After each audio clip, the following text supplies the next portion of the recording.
We are going live. What's up, everybody? It's Tyler with Hooksets are free. It is 9:15 p.m. my time, Mountain Standard Time, on Monday, May 23rd.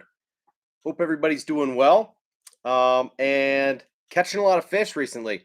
So I'm going to give people just a couple minutes to hop in here um, in case you are going to watch live. Otherwise, I assume some of you might be watching on the replay here, and I've got just a little package here, a few lures and a few packs of the new BaitFuel that you can see from the thumbnail and well, rather the title of this video. So we will talk a little bit about BaitFuel as well as the few lures that I picked up to just kind of top off the order from Discount Tackle and justify the purchase / get free shipping. So Daniel T and Riley in the house. What is up? Doing well, Riley. Thank you very much. How are you guys doing? We had that snowstorm here on Friday and Saturday. Got about 5 or 6 inches here, and thank goodness it melted in a matter of like 24 hours. So wasn't too bad. Just a little bit chilly. We're kind of in post-frontal conditions right now. I went out fishing yesterday and only caught one fish, but the weather's going to warm back up by end of the week this week. So I anticipate that everything will be back in full swing and fishing will be back to really good, and fish will be moving back up in the shallows, doing their bedding activities and so forth. So cheers to everybody watching this video. This is actually a Trader Joe's beer, Boatswain. You guys heard of this brand? No joke. These beers are $4.99 for a 6-pack, and this is a hazy IPA. They make a whole bunch of different flavors. Even their double IPA is $5 for a 6-pack. So absolutely fantastic deal. I had to do a little grocery shopping the other day and saw those beers and was like, why not? Give them a shot. So pretty excited about that. Riley says, doing pretty good. Just finished up my 21-22 season. And wow, that's crazy how long did the storm last?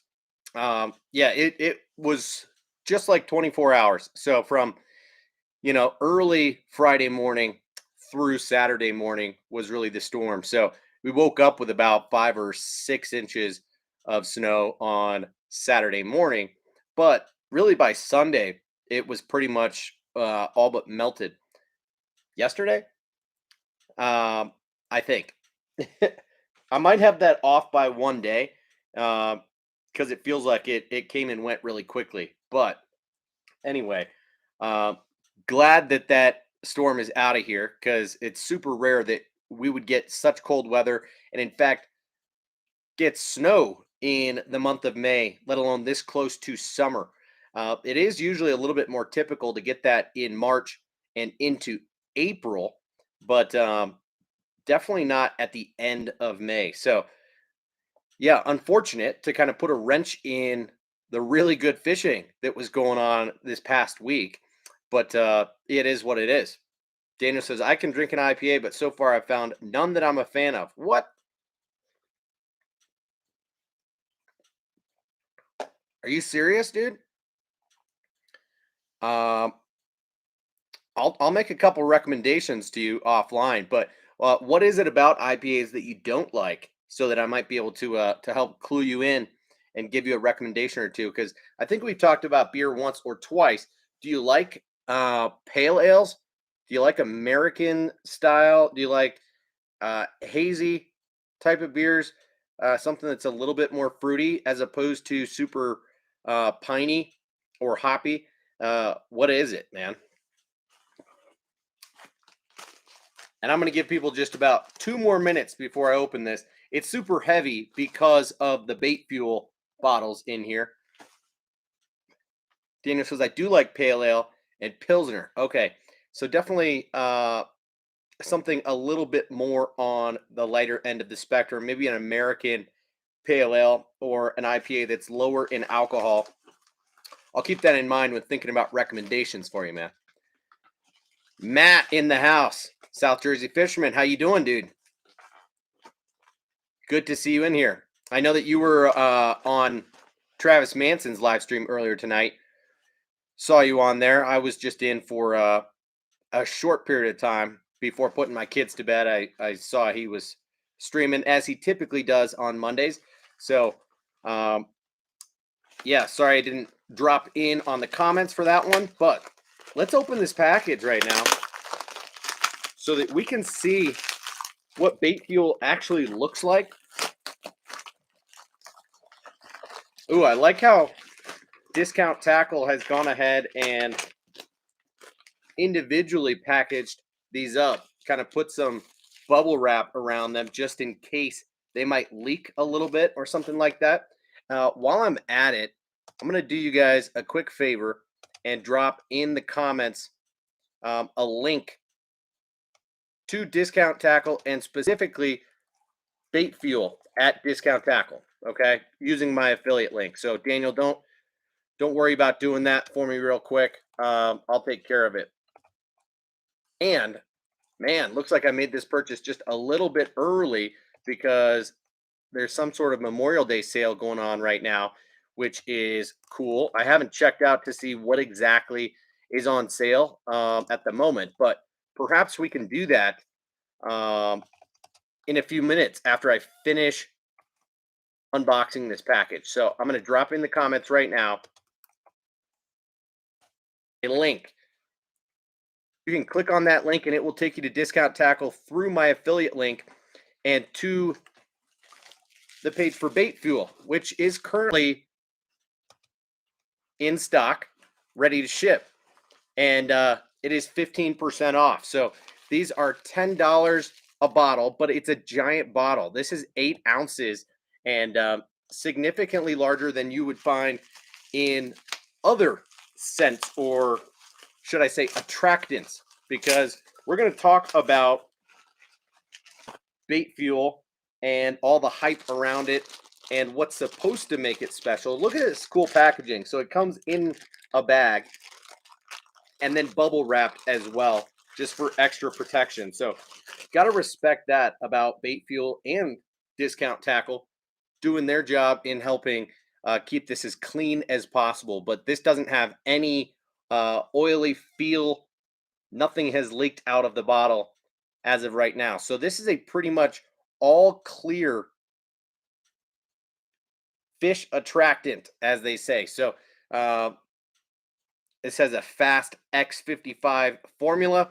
It says shake vigorously, apply directly to bait, or add into soft plastic bag and let marinate. Couple little notes on the package are that it expands the strike zone, creating a potent scent cloud around the bait.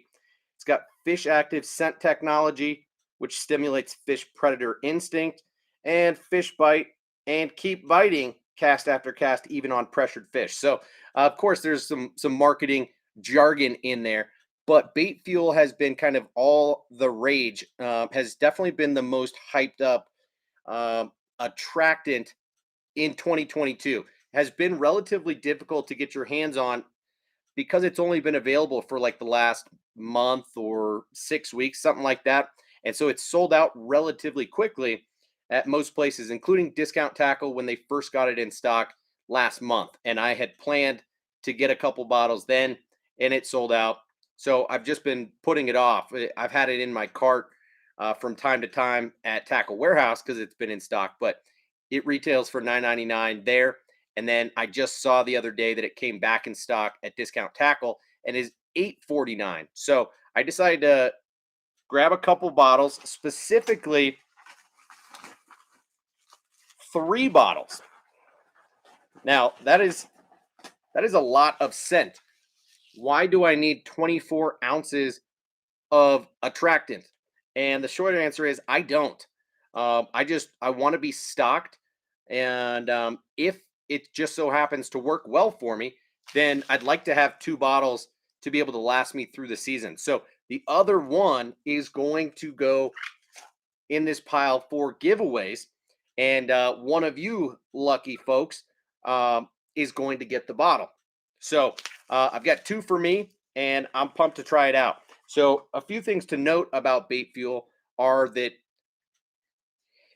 it was created from the results of an actual scientific study. So I forget the university. It might have been in Canada, but there was a university that ran a study over a pretty extensive period of time to test this versus other scents. And they found that because this is water soluble, um, that it stays on baits better, it marinates into baits better, and it creates a more legitimate cloud of scent around the bait. So apparently, oil-based scents, I don't know if I believe this, but apparently they do not have a scent that is detectable by fish. Now, that is remarkable. It you hear like Matt Allen from Tactical Bassin talked about it in a video a couple weeks back, and said it smelled like nothing. This literally smells like nothing. Um, it's not super goopy or oily. It's not going to make a mess if you spill it anywhere on accident or on purpose. It's got a squeeze tip, and yeah, I'm excited to give it a shot. So 8 ounces should go a long way, and I will do a fair amount of marinating baits and also applying to individual baits. I might dip jig skirts or things like that in here, or just pour some on before or while I'm fishing a bait. But I also certainly plan to marinate a bunch of baits, including Z-Man and Zoom and Yamamoto and a bunch of other baits that don't already come scented. But I recently read something that somebody was marinating some robo worm baits and found that it made the colors bleed. So that is something to keep in mind, is that if you're marinating baits that have laminate colors or are hand poured, something like that, it could cause the colors to bleed together and kind of ruin the color patterns of those soft plastic baits. So that is something I'm going to be careful about doing, and make sure to really uh, just make a point to marinate baits that are more solid colors, or ones that I don't mind if the color that changes or washes a little bit, but we'll have to see about that. Let me catch up on these comments. Looks like we got Abe in the house. He said he's back from wrestling the old lady and the dolphins. Nice, man. Yeah, saw those pictures on Instagram. Looked like you guys had a blast on your vacation. So glad to hear and see that you had a good time and that you're back home safe, man.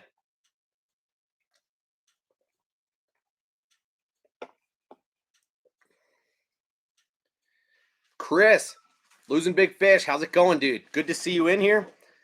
You haven't missed much. Literally just picked up 3 bottles of BaitFuel. We were just talking about BaitFuel itself and a few things that make it stand out, specifically being the color and the fact that it's water based instead of oil based does not make a mess and doesn't smell like anything to us humans.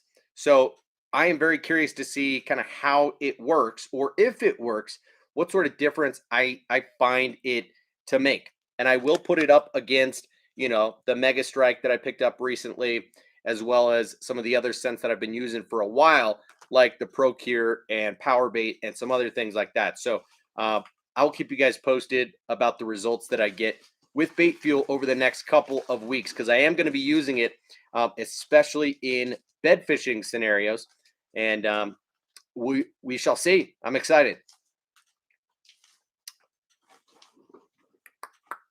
Matt says, "Well, now we can get an honest review about it because I want to know if it does help at all." Yeah, that's the thing, is it's tough to tell whether people are promoting the product because it is new, right? How many people are buying it themselves versus being sent some, or are just trying to help sell some, right? I don't have a gigantic following. It doesn't do me all that good to purchase a bottle and then go out to the masses and try and sell a whole bunch of this stuff.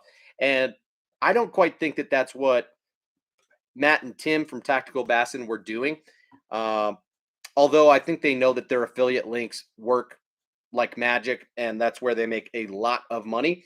So being able to put anything that is new or trendy on there, and then use that to their advantage certainly helps. But I don't think that they lie about a lot of stuff. So I don't think they're sponsored by BaitFuel by any means. I think Matt is just a tackle nerd like the rest of us and buys everything that is new and he can get his hands on, and then wants to give some feedback.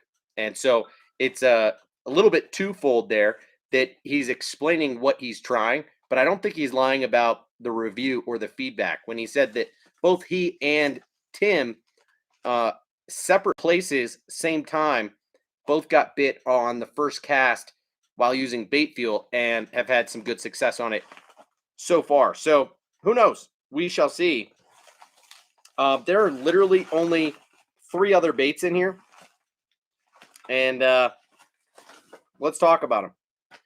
First is the Savage Gear Shine Glide. This is in the smaller size, the 135. And I have this in a shad pattern, but I thought getting it in the bluegill color could do me well. So I have been fishing small-sized swim baits or glide baits a lot more than full-size ones so far this year, for no particular reason other than just experimenting. Not thinking that I would get bit more per se, but just wanting to see kind of how the action of these baits compare to one another. So I will say that there are 3 main ones that I've really used or been using, and one is the downsized version of the Jackal Gantarelle. So the Gantarelle Junior, hard to kind of totally compare it because it's not a traditional glide bait in the sense that it has one single joint. The Gantarelle has a second joint in the back and is a floating bait. So it is unique to these other baits. But the 2 main glide baits, small glide baits that I've been using, are the Shine Glide from Savage Gear and the Pistol Pete from G-Rat. And I'll talk about those in just 1 second, but I feel like I'm starting to get behind on comments. I want to make sure that I'm not losing a whole lot right now. So Matt says, it reminds me of the EcoGear Aqua Scent. Yeah, I remember you mentioning that on somebody's live stream, whether it was mine or somebody else, but I have not tried that and don't really have any perspective on that that Aqua Scent, so I can't quite tell you. You say that company also makes a power oil worm that will soften your soft plastic baits as well as add scent. Huh. No, not many people talk about it. I haven't even heard of it. That's wild. Daniel says, Gabe, aka Tin Horse Monty, says that BaitFuel legit works. His boater in a tournament was using it and catching fish and let Gabe use it, and he started catching. He bought some and has been using it since. Interesting. Ronald Rockamore. What's up, dude? How you doing tonight? Adam Odin. What's up? Dave Jolly. Bruce Nichols. Yo, yo, yo, guys. Looks like maybe you guys got my messages on Instagram. Just letting you know right before I went live. Or perhaps you got a notification on here. I don't quite know. But we were just talking about BaitFuel real quick. I picked up 3 bottles from Discount Tackle. And going to be trying it here in the very near future, probably this week or next. So 2 bottles for myself. 1 bottle will be going in an upcoming giveaway to one of you guys, along with a pile of other baits that have been kind of building up over a period of time. So do not apologize for being late, Adam. No big deal. You say you just got your BaitFuel in the mail today. Nice. Well, we are on the same page there, dude. So I wanted to talk about how the Savage Gear Shine Glide, or Shine Glider as they call it, compares to the Pistol Pete, or the smaller version of the Sneaky Pete from G-Rat Baits. Both are downsized, like 5-inch little glide baits that weigh like an ounce or maybe even less. Like this thing specs out at 5¼ inches and 1 ounce. Jeez, right there. So this has size 4 hooks on it, and it says that it runs 1 to 2 meters deep, but that totally depends on how you are working the bait. It's got a pretty nice paint job on it, if we're being honest.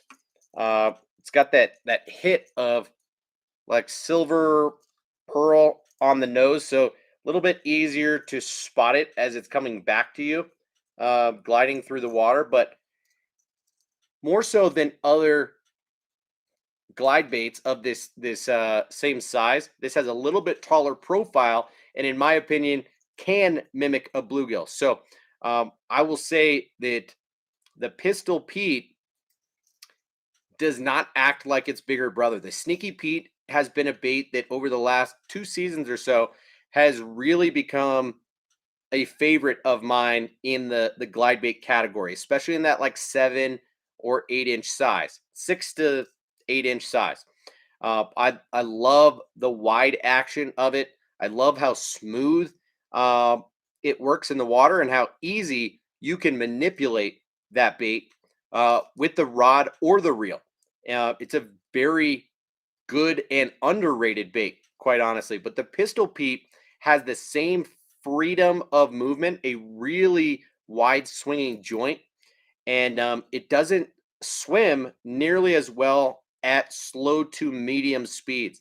It has a pretty good swim when it's going faster, but I don't know so much about anything slowish on it.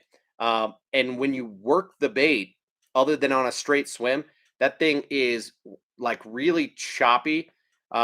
Does not look natural at all. I do not love the action on that bait. However, the Savage Gear Shine Glide in this smaller 135 size, its big brother is 185.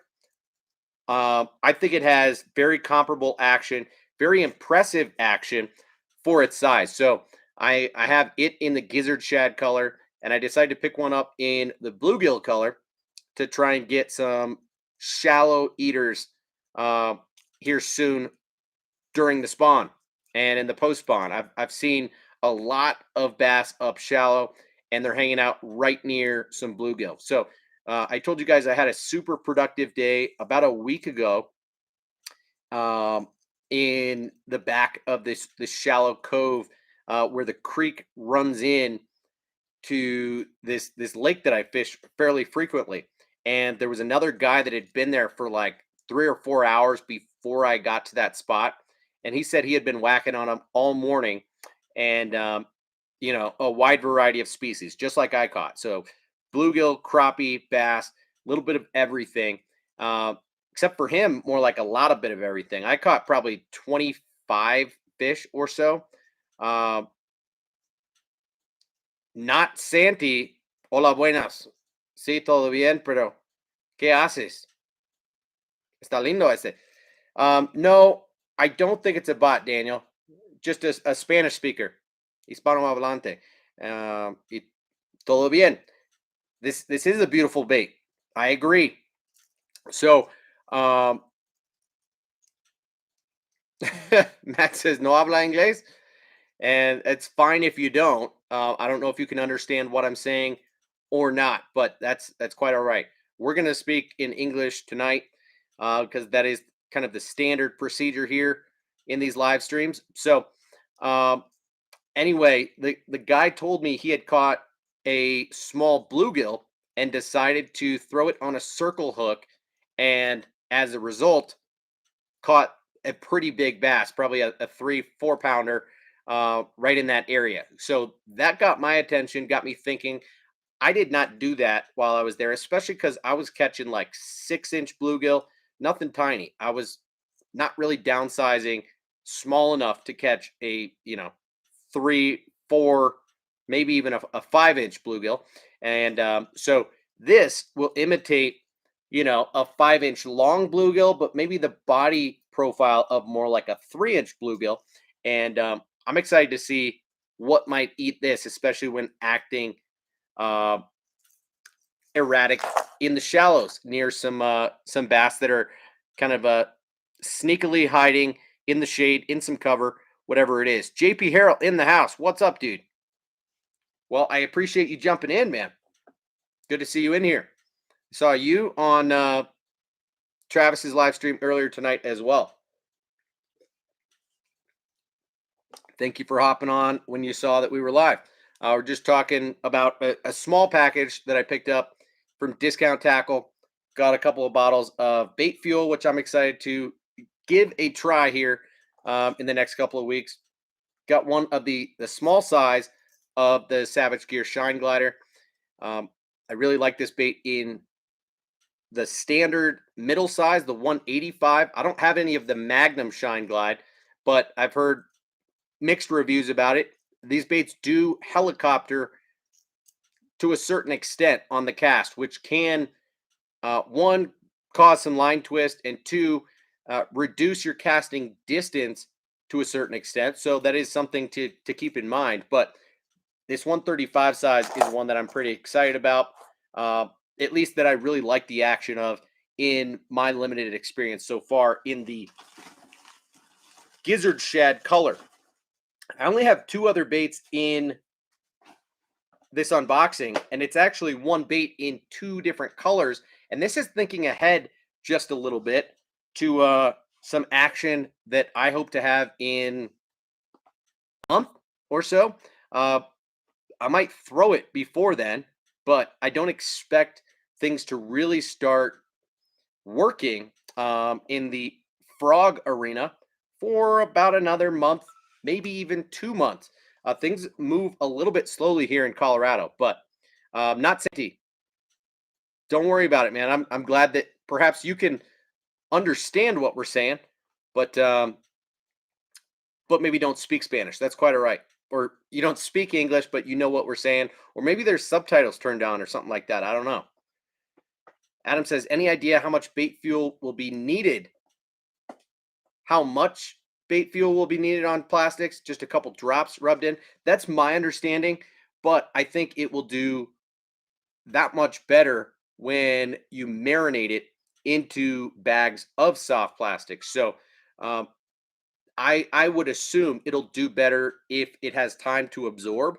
But yeah, otherwise I would treat it just like a standard scent or attractant where you're just going to put a couple of drops, just a little goopage, spread it around, and expect it to last maybe 10 or 15 casts, something like that. But yeah, we'll see about that.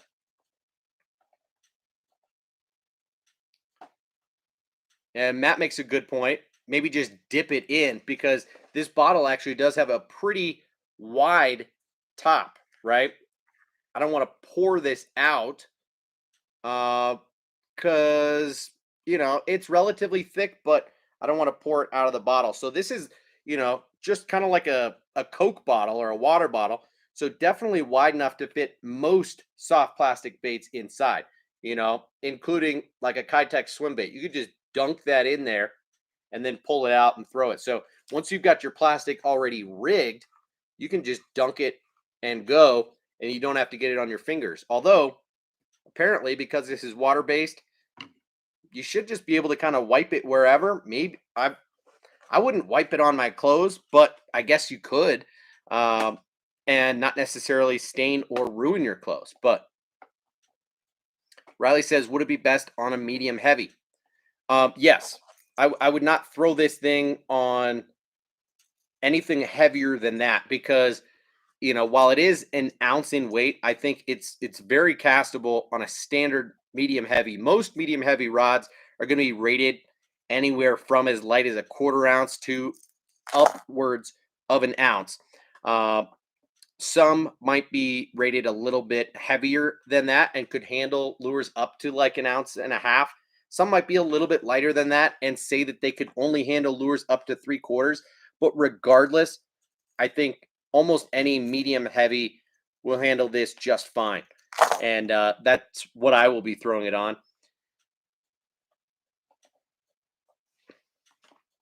Okay, last bait in here is a frog that I do not already own. You got two different packages, two different types of packaging for the same bait. But this is the River to Sea bullywa 2 hollow belly frog. And hollow body frog, whatever you'd say. And they make this bait in two different sizes. But this is the smaller guy. And the reason I picked up this one is just because when I've had the opportunity to try certain frogs in multiple sizes, I find myself going to the more standard size frog. And the bullywa 2 comes in more of like this size, which is slightly smaller than normal, and then a bigger size, which is slightly bigger than normal. So this guy is only 2¼ inches long, but it weighs a ½ an ounce. So I love that. You can see this is a relatively finessey frog. The bigger guy is 2 5/8 inches and weighs 3/4 of an ounce. So definitely a big frog in the grand scheme of things. But let's compare this side by side with, say, one of my favorite finesse frogs in the Jackal Cara, and see that these guys are pretty comparable in size. I think most people would probably go for the larger bullywa 2 65, but this is the 55. So obviously I will trim these legs up probably an inch or so that, typically speaking, I like the legs of my frogs to be about as long as the body itself. So I'll just trim them up about an inch so that they're, roughly right here. And in my opinion, that's going to allow the frog to walk a little bit better and prevent quite as many short strikes. So as you can see, I've never held this frog before. So these are all just first impressions of this bait. And I've generally heard good things. I know that the guys at Tactical Bassin absolutely love this frog for a few reasons. And this is the bullywa 2. So this is the second edition of this bait. But you can see that this bait has a very keeled belly. So it's going to allow the bait to walk very easily. It's got pretty big eyes on it, and it's got a reinforced plug on there, so it's not going to take on quite as much water or rip quite as easily on the belly. From a durability standpoint, I think it's probably going to be right in the middle. Perhaps a little less durable than like a Spro bronze-eye frog, but probably a little bit more durable than what you get out of a live target. I'd probably put it on par, if I had to guess, with something like a Booyah Pad Crasher. Middle of the road durability, but we will see about that. The hooks on this thing look like they are designed pretty perfectly. I don't think it's going to be totally snagless. Like, you can see that this hook is close to the body, but it grabs me when I run it over, which is totally fine. In fact, probably better that way for hookup ratio purposes. This thing is going to collapse really well. It's soft, and I think it should get out of the way. At least let's find out. Should get out of the way of the hooks just fine. So I like the design of this frog, and I like this color pattern too. This is a like natural brown back, but then a very bright yellow belly. So this is the Little Allen color. So a color that was designed by Tim Allen, I suppose, the guys at Tactical Bassin. You can see that the nose is reinforced with like some braid or something of the sort, where it's like tied off there. It seems that a lot of thoughtful design went into this thing, and for the size of the body, this thing has pretty big hooks, and they're Gamakatsu hooks. So I'm jazzed about that. Um, but it's like a $10 or $11 frog, and you can't get them discounted because Riveter Sea is a brand that does not discount their products regardless. You know, they have map pricing, so everywhere has to charge the same amount. But um, anyway, I'm excited to try that frog this year. Picked it up in 2 colors. So that was the Little Allen, and this here is called Dart.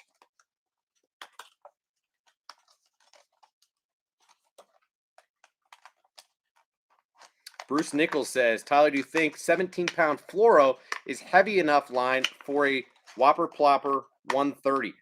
I don't think it's the ideal line because I typically wouldn't throw a Whopper Plopper on fluorocarbon.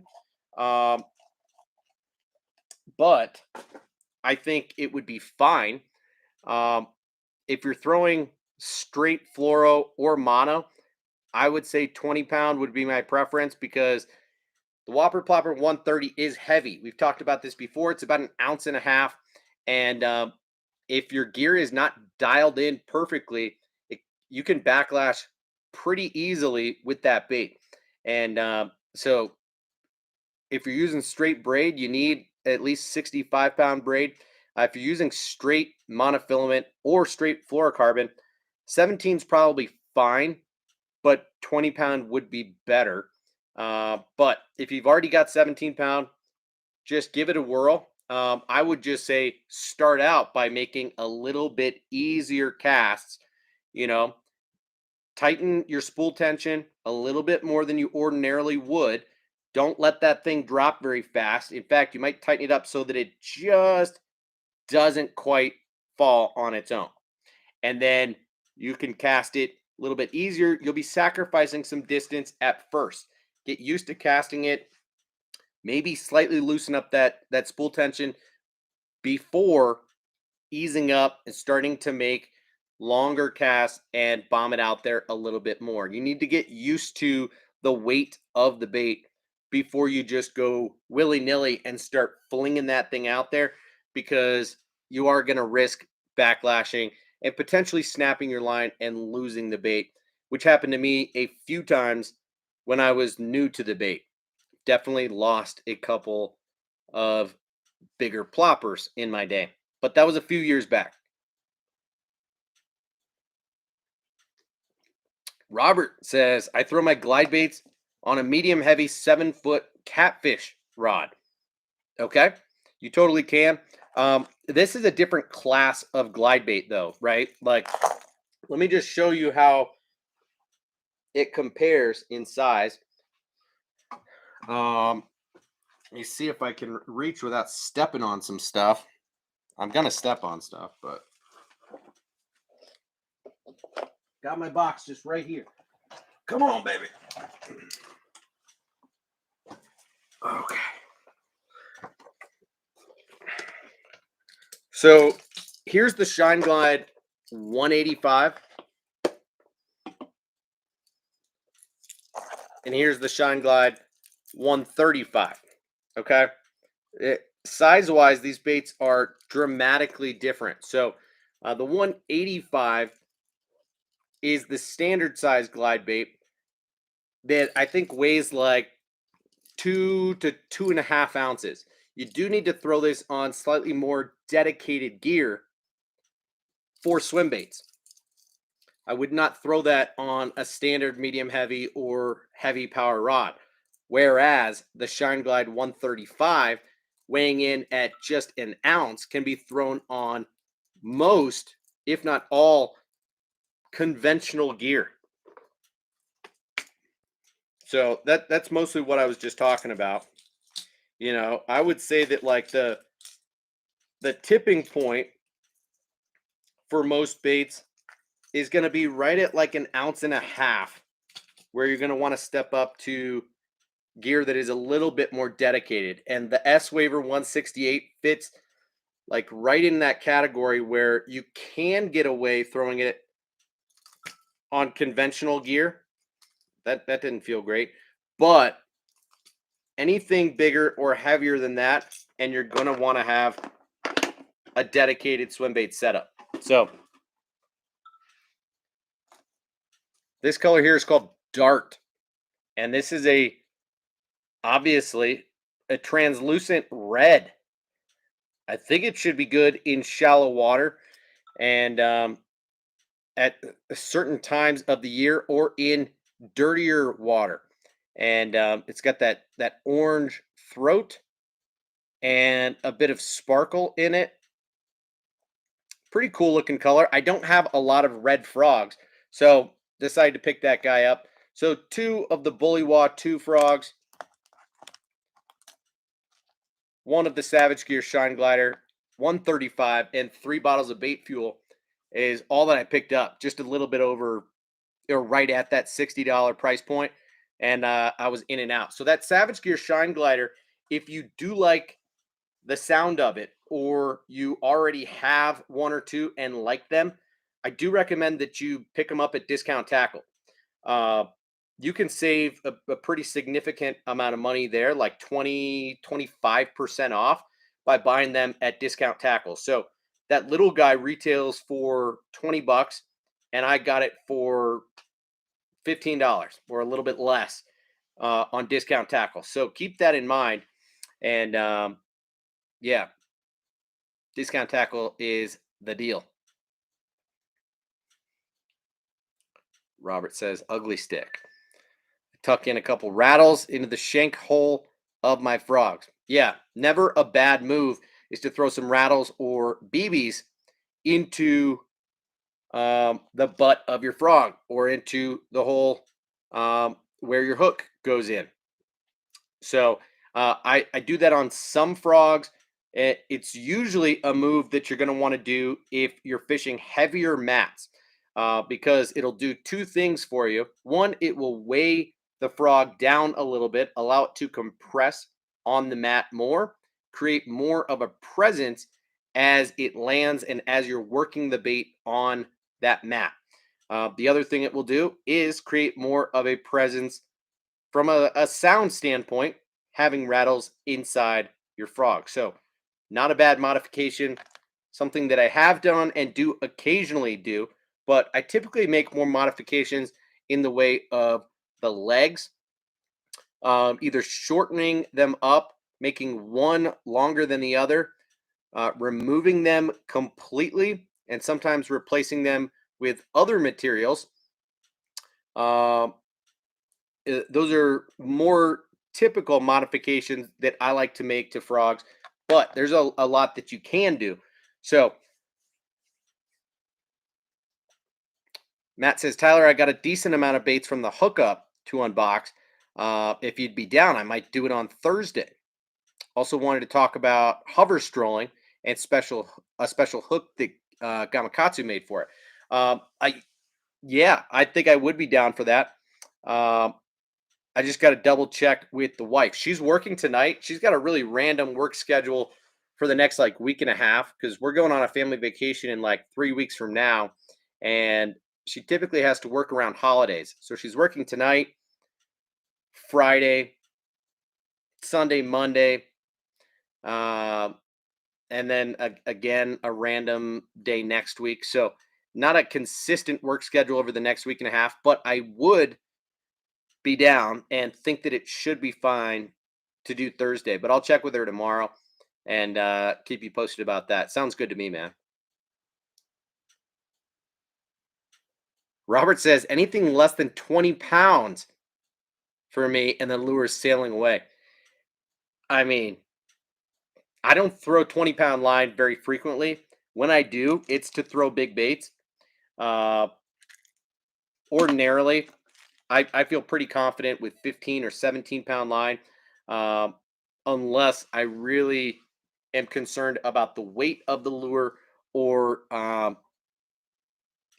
potentially the line breaking from jacking the fish too hard. But even on, say, this bait that I'm going to be throwing soon, I will probably throw it on 15 or 17-pound line, even though you're going to have to give them the juice to set this 8/0 owner beast hook.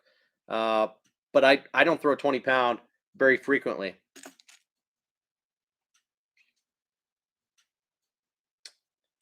Bruce says, I have 1,000 yards of 17-pound Yozuri hybrid sitting here. Well, then give it a shot, dude. Why not? I think it's probably fine. You know, only thing about fluorocarbon with a whopper popper is that it is going to, one, weigh the bait down a little bit. It'll affect the action on a few different types of retrieves that you might utilize with the whopper plopper. So I have found over the last couple of years that I've had a lot of success on a stop and go style retrieve with the whopper plopper. So I will bomb it out there, let it sit, and then I'll start bringing it in, and probably 3 or 4 times throughout the cast, maybe every 10 seconds or so, or where I know that there's a higher percentage area that I'm coming across, I will stop the bait for about 1 or 2 seconds. So I'll be bringing it in, bringing it in, bringing it in, stop, go. And just keep it so that short stop and go causes fish that were following the bait to stop, hesitate, and where if you stop for too long, the fish are going to lose interest and bail off.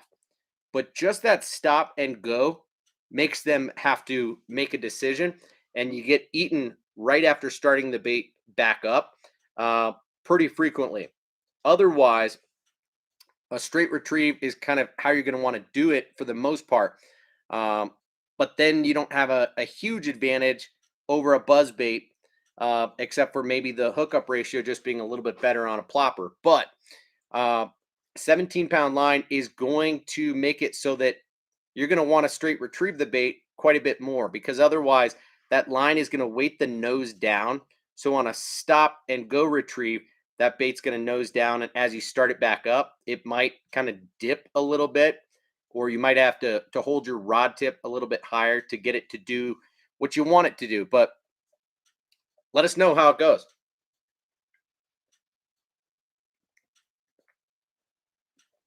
And Matt's right. The Whopper Plopper 130 is not that big. You can get away with a frog rod. Anything that handles baits up to 1.5 ounces, it's more just about the line size as opposed to the rod. So yeah,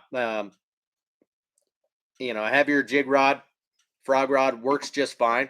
Only problem is it doesn't have, it almost has too much backbone, not enough tip. And so once you get a fish hooked, you kind of have to horse them in. Don't want to play them all that much. JP says that's a cool color frog. I could see that working in my river in the dirtier water. Yeah, I've got a couple of places where I can see using this where the water is a bit dirtier most of the time, or where I've got pretty serious mats. And so my thought is that as I'm coming across or through holes in the mats, that this color might just trigger a couple more bites. And same with the chartreuse belly, right? Both of these I think will serve me well in similar scenarios, and should make a pretty good walking frog, good skipping frog. So I'm excited to see kind of how this thing performs. I've really only heard good things about it so far, so it's been on my list of frogs to try, but just not one that I've pulled the trigger on. And we shall see.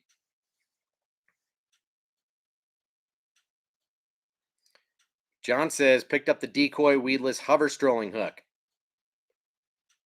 Well, there you go. That's the one that Matt is talking about. Or maybe not. Matt got the Gamakatsu ones, not the decoy hooks. Okay.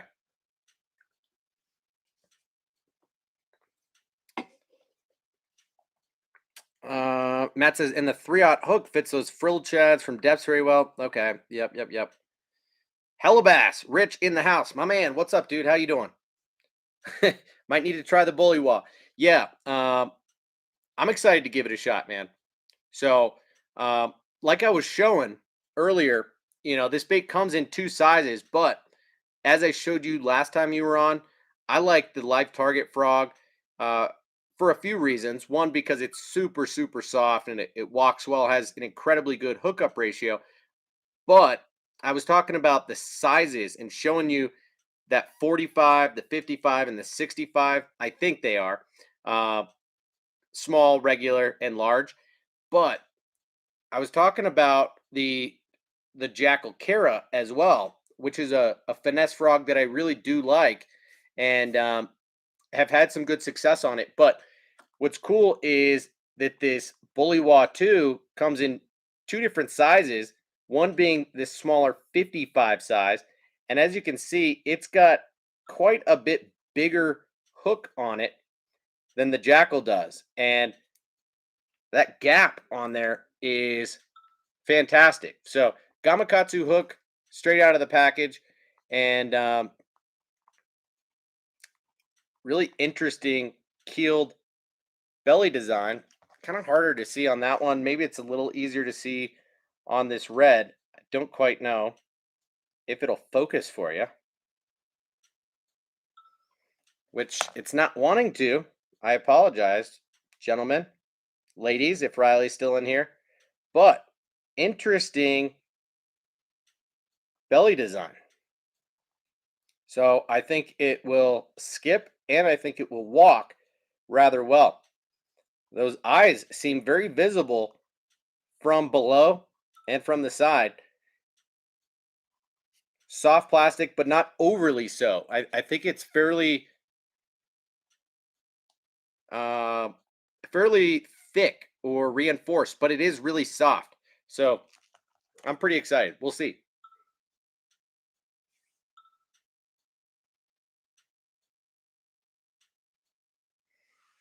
Abe, what are you laughing at, dude?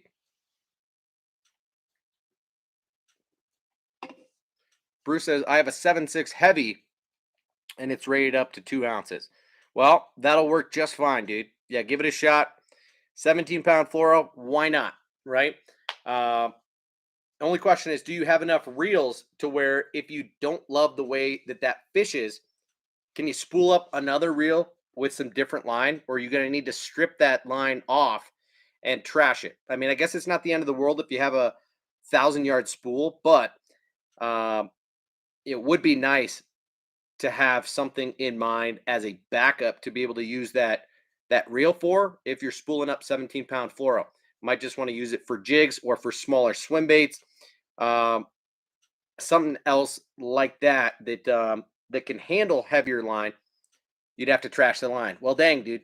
Um, Whatever. At 17 pounds, you're probably not putting more than 150 yards on there anyway. So it's not the end of the world. Give it a shot. JP says the bullywa walks well. That red is unique for sure. Might have to get one of those. Yeah, the color is called Dart. And you guys can't quite tell, but this thing is perfectly translucent. So from below, this thing is almost like glowing in the light. Pretty cool. And it's got a lot of like sparkle in it as well.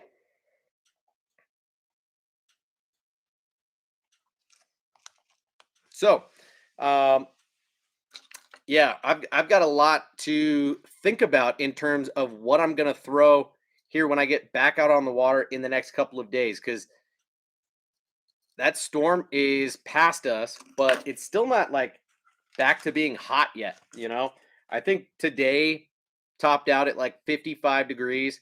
It's not going to be warm until Thursday, I think. Let me just double check. The low is going to be pretty low. It's raining right now. It's going to get down to 39 degrees. The lows are going to be in the 30s the next 3 nights. But come Thursday, we're going to be back up to 78 degrees. Friday 82, Saturday 82. So those are days that I'm going to be needing to get out on the water for sure. I think Friday is going to be a great day to get out. But the next couple of days, it's looking relatively chilly. So high of 58 today, high of 49 tomorrow, high of 66 on Wednesday. So a little chilly. I don't know if the fish are recovering from the snow and the freezing cold weather that we had over the weekend. So That's why when I went out the other day, just for an hour, I caught one fish, which was certainly better than nothing. Always good to beat the skunk, if you will, but um, nothing like what I experienced a week ago when it was 85, sunny. The fish were pushing up super shallow, and I almost had them trapped. Um, that was awesome to just wreck them and catch like 25 fish in a matter of 2.5 hours. So, especially on such a wide variety of different baits, mostly soft plastics, but uh, on a Ned rig, on a jig, on a drop shot, on a weightless Texas rig, a little bit of everything, and that's always fun. So I can't wait to have a little bit more of that type of weather and those types of fishing days uh, sooner than later. But that's not going to be tomorrow or Wednesday, unfortunately.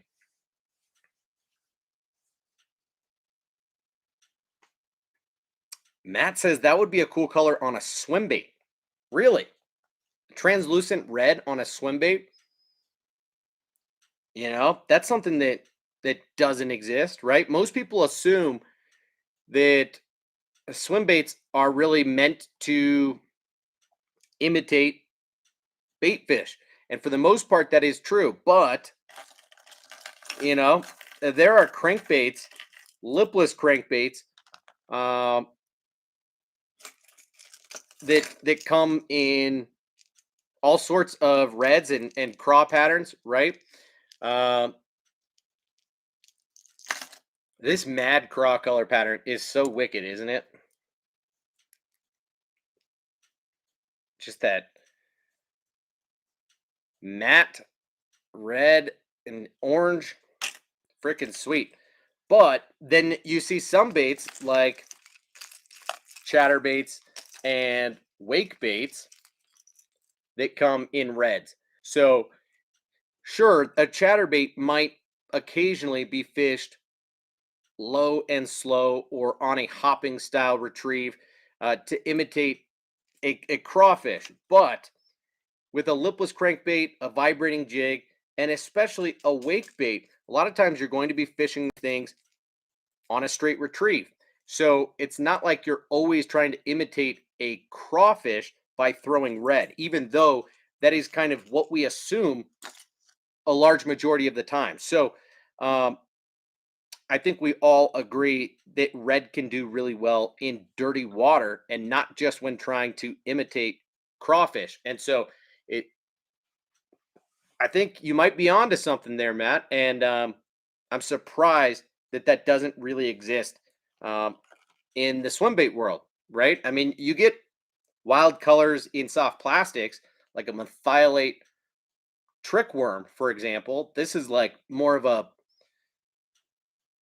I don't know, glowing pink type of worm than anything. But yeah, why don't they make wild colors in swim baits as opposed to just hyper realistic paint jobs? Some of them are less realistic than others, but for the most part, it feels like that's kind of the objective when it comes to color patterns and swim baits is just kind of creating what seems to match the hatch as best as possible when it comes to shad, bluegill, perch, whatever it is, rainbow trout, and there's not a lot that are just way out there.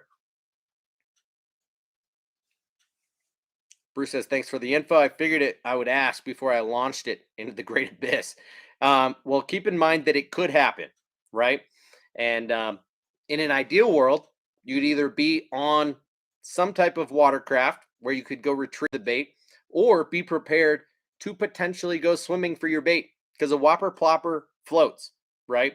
So if you're fishing from the bank and you're somewhere where you're in tight quarters where maybe the wind or the current could carry the bait if, God forbid, it went flying off. You had a backlash, your line snapped, your bait goes flying into the abyss, right?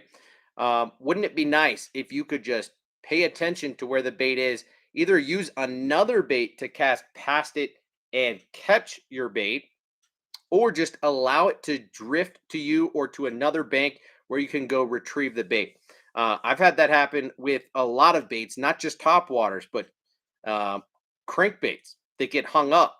You break off your line and whoop, all of a sudden it comes floating up to the surface. And then you can either catch it with another lure or just let it kind of drift to where you are on the bank. But you might want to bring clothes that would allow you to hop in the water and go swim for it if you're feeling so inclined. You said you'll use it at your brother's pond. Seems everything ends up in the far back when the wind blows. Okay, well, even better than being prepared to go swimming. Of course, in the middle of the summer, it's no problem to go swimming if you have to. But yeah, that can happen if you're throwing an ounce and a half lure and it sails off. That thing can fly quite a while.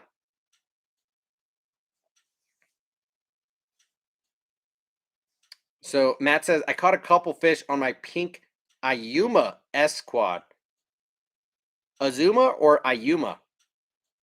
I'm not sure what bait that is, dude, but a pink one, that's cool. It's got some orange flake belly, weird color, but got some bites. Nothing big though. Okay. Well, good to know that, some out there color patterns can certainly get it done. I'm not totally surprised, but at the same time, um, that's cool.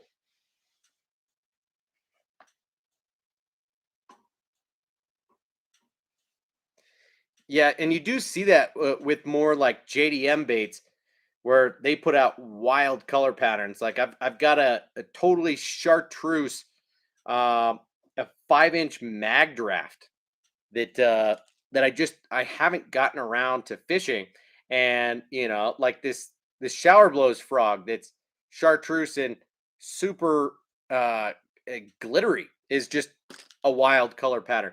You find that more Japanese companies do that than American companies, is just putting out off the wall kind of out there stuff. And I know it's a whole lot more common in the saltwater world than it is in freshwater, but I wonder if that will translate and become more of a thing in the freshwater bass fishing community in the US, is just like color patterns that do not match the hatch whatsoever. I'm sure it goes against, what common uh school of thought that we should match the hatch, right? So I don't think it's necessarily to catch fishermen more than catch fish, but at the same time, I don't know, right? Um, you could make the argument either way, because over time we come to realize that perhaps fish are reacting to the action, the vibration, what they're feeling with their lateral line more so than what they're seeing with their eyes. And so color probably doesn't play all that much of a role.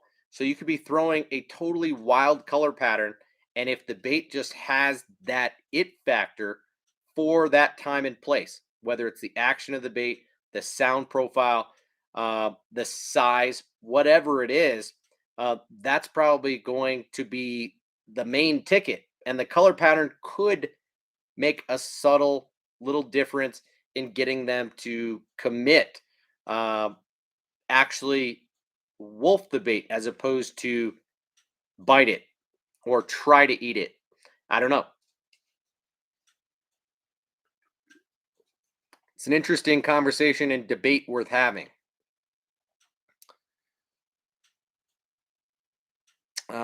Abe says going to Bullhead City, Arizona, Wednesday through Friday. 103 and windy. I always flip my kayak, but water is refreshing when it's 103 outside. I would imagine.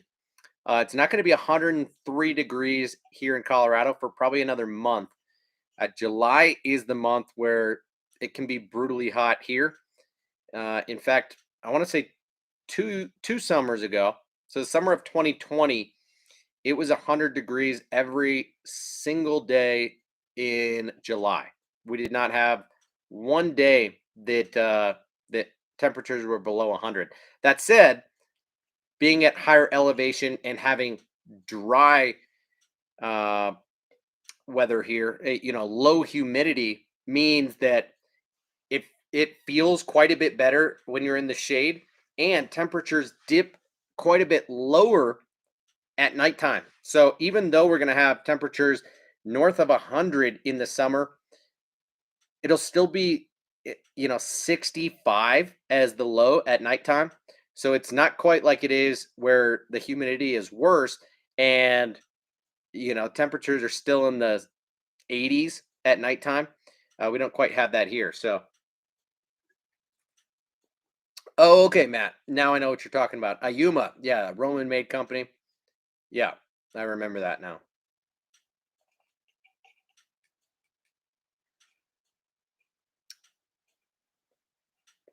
And you're right. You do see tons of JDM guys using crazy colors and swim baits, and they catch big fish. You wish they made a perch one of that Ayuma. Okay. JP says, I feel like sometimes big fish respond to odd colors. They get conditioned to seeing the normal stuff. I would agree with that. Um, it just like a shock factor, right? And that's part of why, like when I decided to pick up the Depths Evoke recently, I decided to go in two totally different directions with this square bill. And one, I went hyper realistic, right? This is like a bluegill to a T. And then this guy called Rainbow is a whole lot of nothing. That light is harsh on it, but as you can see, this is just like a bright yellow with a dash of pink and then like a baby blue on its back. How cool is that color pattern? Sorry for the harsh lighting, but yeah, sometimes I agree that wild colors can often get the job done. And I think that's why colors like Fire Tiger are still so popular. That's why I got this color. What is it called? Craw Tiger of the 6 Sense Swank 66. Look at how bold that color pattern is. Red, yellow, green. And then, of course, just like I said, had to flip the script and go with something quite a bit more realistic with this 4K bluegill. I like to mix it up.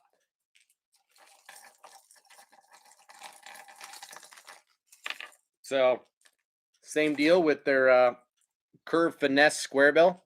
Super realistic. Ow. Their treble hooks are pretty good from 6 Sense. So, this color is called Bluegilla.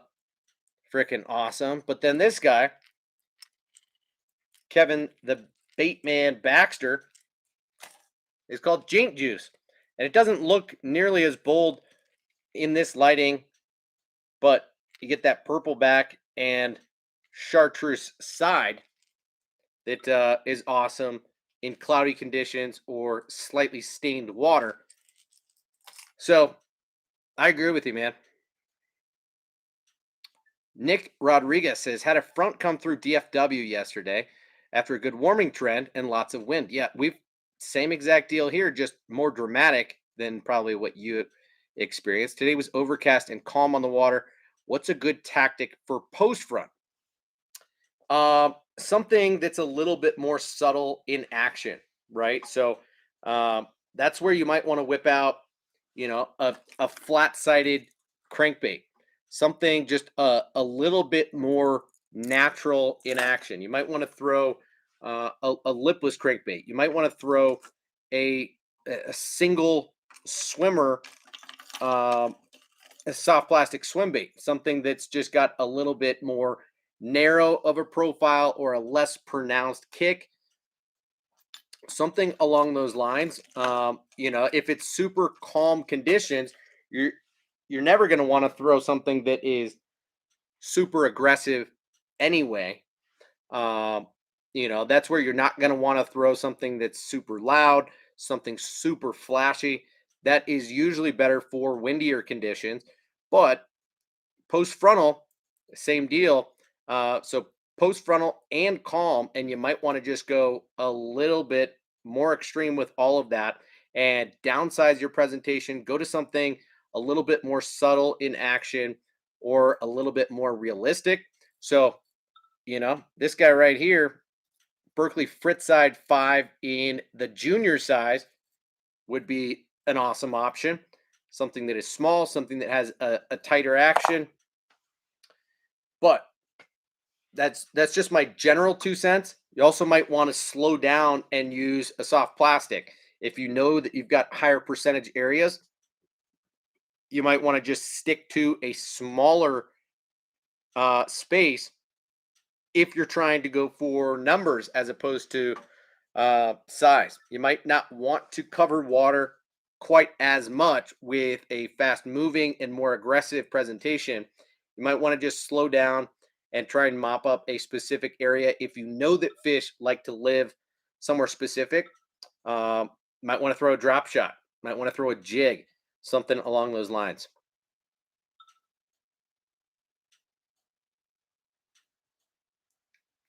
Abe says, I know the striper on the lower Colorado. Love a clown pattern. Nice. Yeah. I don't know about that, but I will take your word for it. And I know striper are a little bit more keen to eating wild colors.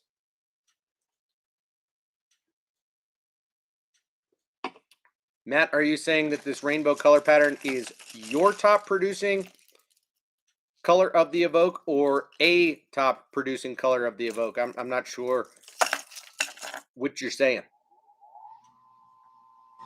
There goes the water heater for no apparent reason. Sorry about that.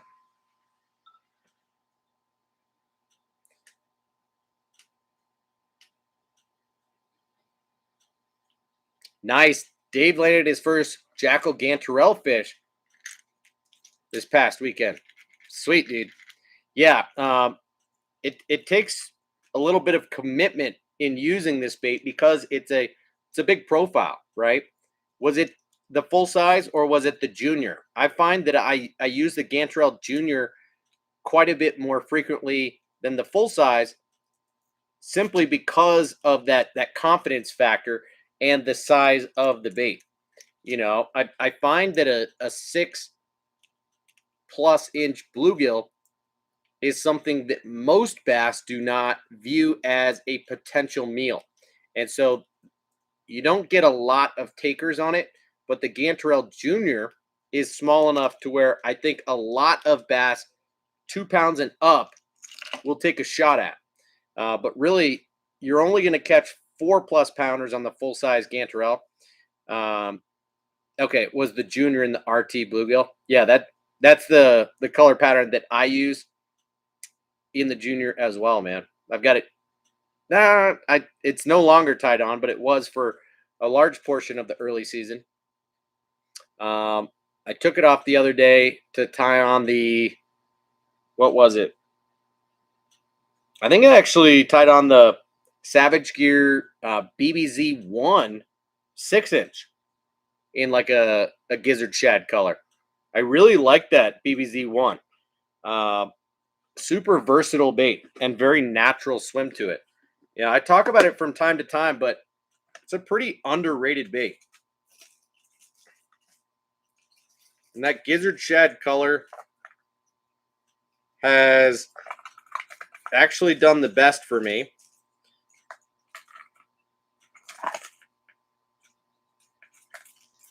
But the BBZ1 is a multi-jointed bait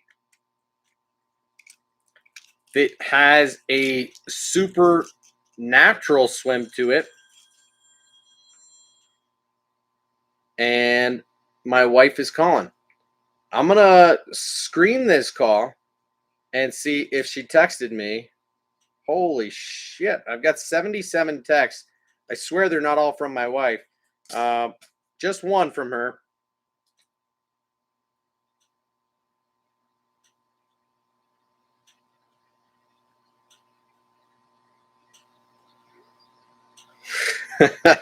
I have 74 texts from my poker buddies about the Colorado Avalanche game tonight.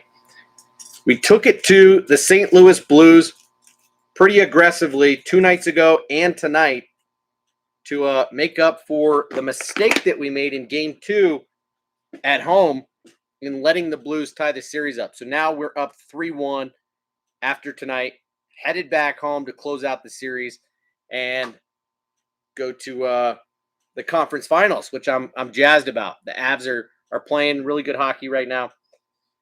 So sorry about that.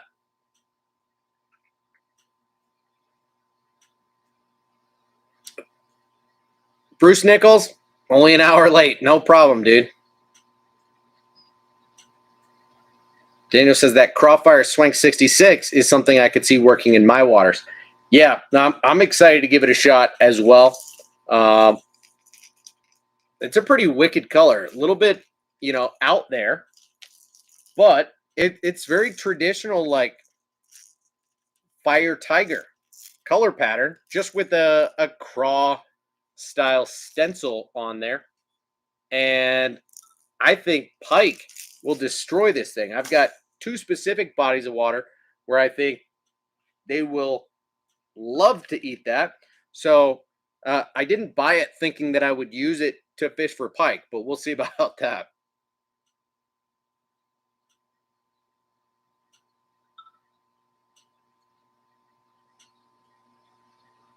Oh, sorry, Rich. Yeah. Not happy about the Blues because you're a Wild fan. Okay.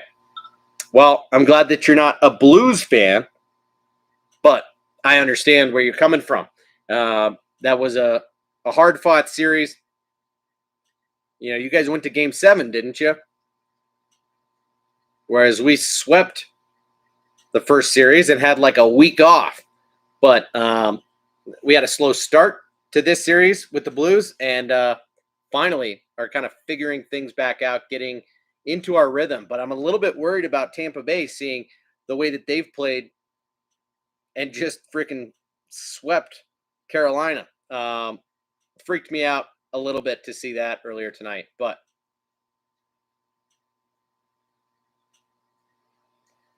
oh, Abe, now try and make up for the Rockies. No, it's hard to love the Rockies. You gotta love them.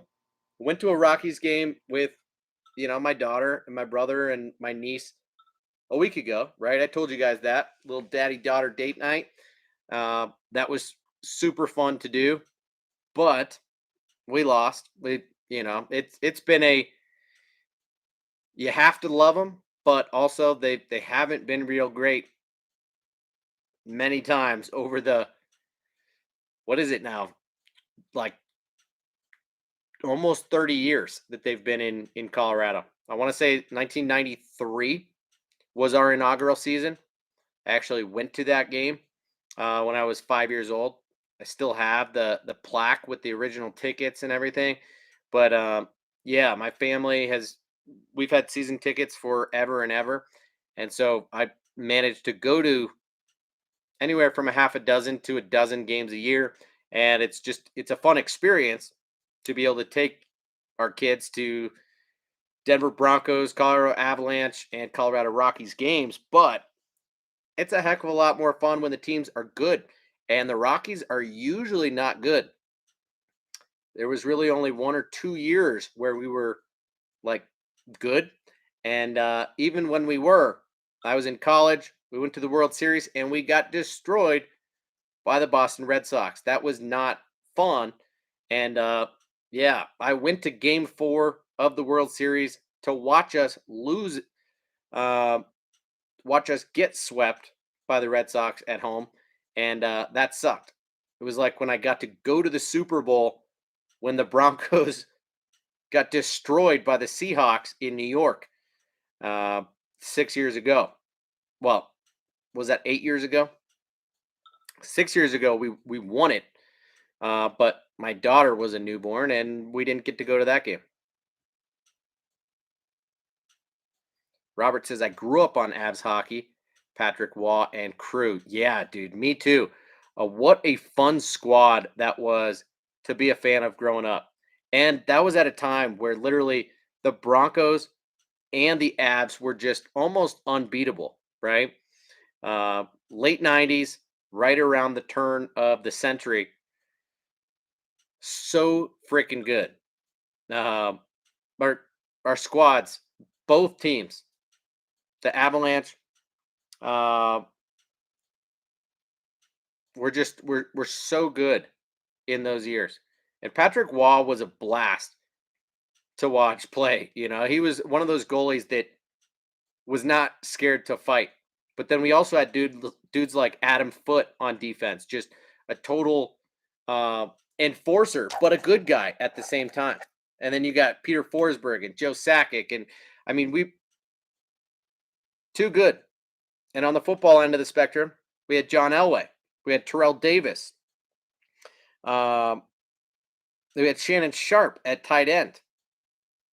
I mean, sure, we had Rod Smith and um, a few other like really good wide receivers, but uh, when you've got John Elway and Terrell Davis, it's kind of tough to deal, you know. And then we've got Steve Atwater and a bunch of heavy hitters on the defense. So sorry to talk sports so much right now, but you're right, Abe. We all have our dry years.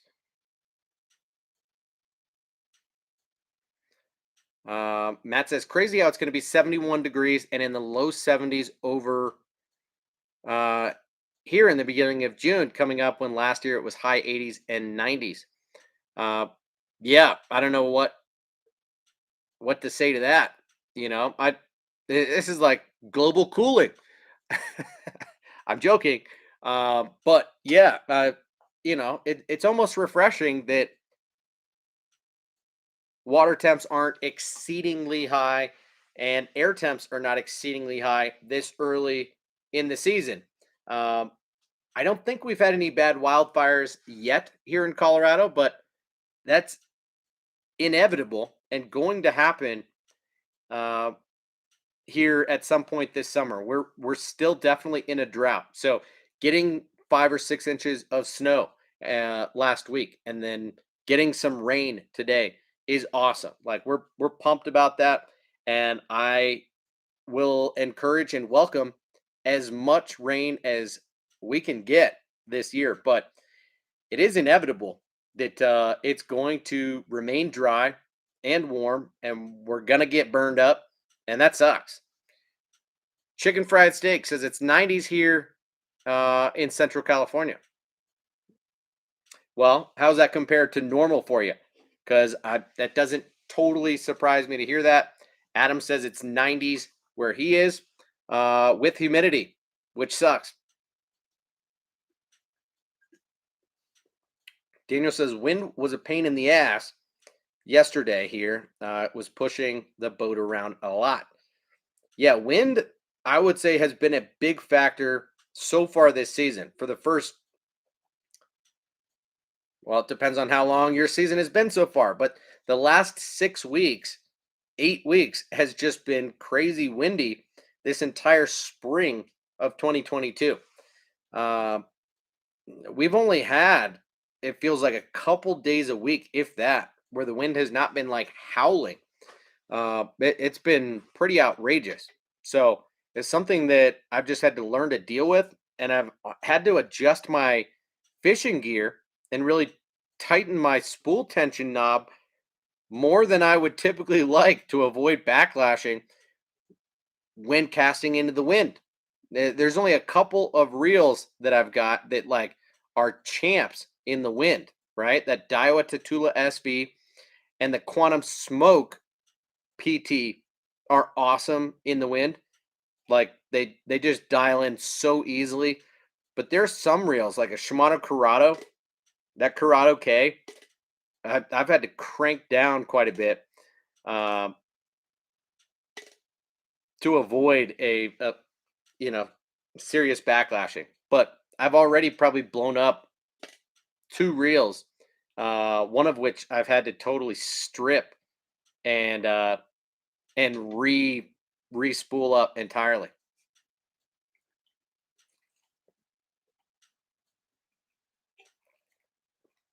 Adam loves the SV103. I do too, man.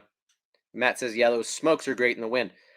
Well, I'm glad that you guys concur with that assessment because those are really my best reels for casting into the wind, for casting light lures, and for skipping. They just have a tremendous amount of control, and yeah, they're awesome reels. And now they might not be necessarily the most durable reels. I do use them um, frequently, but for slightly more technique specific things. Um, I've had two of the quantum smokes. One of them I've used very heavily, and as of last year, it started getting a little squeaky on me. So I kind of swapped out for the other one instead of just doing my due diligence of cleaning and re-lubing the old one. It's just kind of sitting on the back burner and struggling at the moment. But that Tatula SV is really my crankbait reel, um, and I end up using it for a few other applications.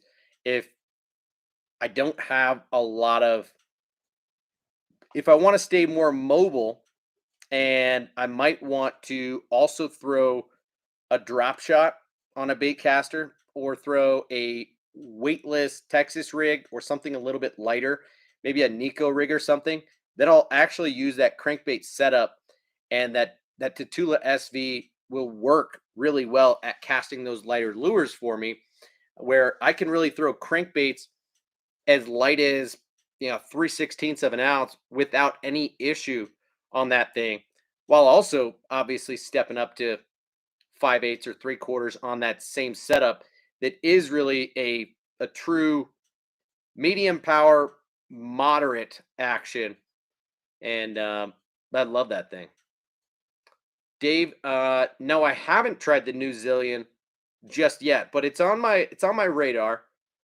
I don't quite want to say it's on my list because I don't quite want to spend the $350 on the reel, but I mean, I've heard nothing but good things, and that thing looks like a dream. So eventually, I will get it.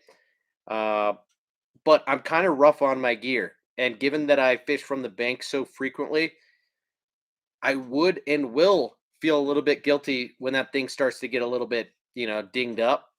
So Matt says my little handle knob squeaks. I tried putting oil on it, but it didn't go away. Might be the bushing. Might just upgrade the handle.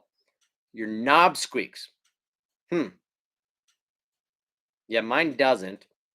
It's really when I'm casting slightly heavier baits that I hear a little bit of resistance. JP says, I got a small bucket of reels sitting on the back burner.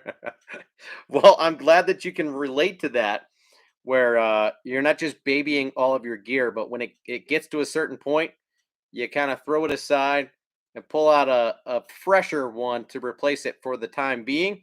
And then you've got a so-called to-do list where you need to eventually get around to polishing those bad boys up and getting them ready to rock again. So uh, I think I've only got two reels like that at the moment. I don't have a small bucket of them, but I it makes me feel a little bit better. So thank you, JP.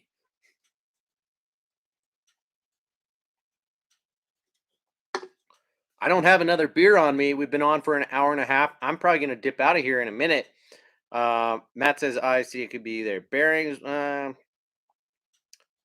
Guys, let's end on a good note. Okay. Um, Super fun hour and a half. Avs won tonight. Freaking up 3-1. Gonna close it out at home in 2 days from now on Wednesday. Um, Hopefully, I'm gonna be on with Matt, aka South Jersey Fisherman, on Thursday on his channel. I assume on your channel, Matt, unless we can figure out how to do like a double live stream, because that would be cool if we could stream on your channel and my channel at the same time. Um, but I don't know how realistic of a thing that is. I've never done that before, but Matt's got an unboxing to do from the hookup tackle. And yeah, so keep an eye out for that. Check his channel, check my channel on Thursday night to potentially watch us unbox some of Matt's new stuff, which would be sweet. Daniel says, by the way, did you see Discount Tackle is doing sales? Yes. I noticed that literally as I was pulling the link to BaitFuel to post in here for you guys tonight, that Discount Tackle is in fact doing a Memorial Day sale. Okay. So I don't know exactly what the deal is. Front page says Rapala 15% off, Berkeley 20% off, Strike King 25% off, Guggenbait's 30% off. So, guys, if you're interested in shopping some sales, checking out some good deals, give Discount Tackle a look. Not only will I post my link right now in the chat, but I will also do so after this video has posted. And so if you're watching this on the replay somehow, go ahead and click the link in the description below and check out some of what Discount Tackle has in stock right now, whether it's BaitFuel or some of the Savage Gear Shine Glide baits that I showed you already that are all on sale, or you want to get some of the bullywa 2 frogs that I showed you. You know, JP said he wants one in the red dart color. I don't know. Plus, there's a lot of other good stuff. So, guys, thank you so much for hanging out tonight. I super appreciate the support. We got 11 people in here still, 16 thumbs up. If you haven't already hit the thumbs up button, do me that favor. Make sure you're subscribed to the channel. And let's plan on hanging out again very soon. I will most likely be on Friday and or Saturday night. Okay, guys? Let's all plan to get out on the water before then. Rip some lips. Have a great time. Enjoy the rest of your week, and I'll see you in the next one. Peace.